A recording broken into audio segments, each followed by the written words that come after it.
প্রতি সপ্তাহে অনলাইন সহ বিশ্বজুড়ে ২৭ কোটি মানুষ ওয়ালমার্ট থেকে কেনাকাটা করেন। বিশ্বের সবচেয়ে বড় এই সুপার শপ জায়ান্ট ২৪টি দেশে ১০,০০০-এরও বেশি আউটলেট পরিচালনা করে আসছে। যুক্তরাষ্ট্রের ই-কমার্স বাজারের ৬% এবং নিত্য পণ্য বাজারের ২৫% নিয়ন্ত্রণ করে ওয়ালমার্ট। প্রতিষ্ঠানটির প্রকাশিত আর্থিক প্রতিবেদন অনুযায়ী চলিত বছরের প্রথম প্রান্তিকে ওয়ালমার্ট নিট মুনাফা করেছে $৪৫০ কোটি মার্কিন ডলার, যা আগের বছরের একই সময়ের তুলনায় ১২% কম। ওয়ালমার্টের পণ্যের অন্যতম উৎস চীন, কানাডা, ভারত, মেক্সিকো ও ভিয়েতনাম। এসব দেশের পণ্যের ওপর শুল্ক আরোপের কারণে কলা থেকে শুরু করে ইলেকট্রনিক পণ্যের পর্যন্ত আমদানি খরচ বেড়েছে। এমন অবস্থায় ট্রাম্পের শুল্ক নীতিতে জুন থেকে বিভিন্ন পণ্যের দাম বাড়ানোর আভাস দিচ্ছে ওয়ালমার্ট।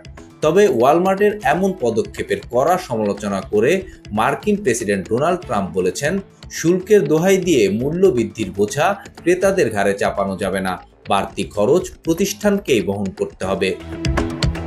সামাজিক যোগাযোগ মাধ্যমের এক পোস্টে ট্রাম্প জানান, ওয়ালমার্টকে শুল্ক নীতির ওপর দোষারোপ বন্ধ করতে হবে।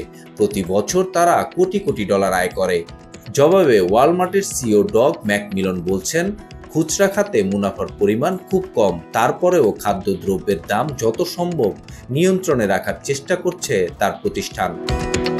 মার্কিন পরিসংখ্যান ব্যুরোর তথ্য বলছে, যুক্তরাষ্ট্রের খুচরা পর্যায়ে বিক্রি মার্চ থেকে এপ্রিল মাসে কমেছে 0.1%। গত বছরের তুলনায় ২০২৫ সালে মোটরযান এবং যন্ত্রাংশের প্রায় 10% দাম বেড়েছে, আর খাদ্যপণ্যের দাম বেড়েছে 8%। এর আগে ট্রাম্পের শুল্কের বিরূপ প্রভাব নিয়ে একটি প্রতিবেদন প্রকাশ করে বিশ্বের ই-কমার্স জায়ান্ট অ্যামাজন।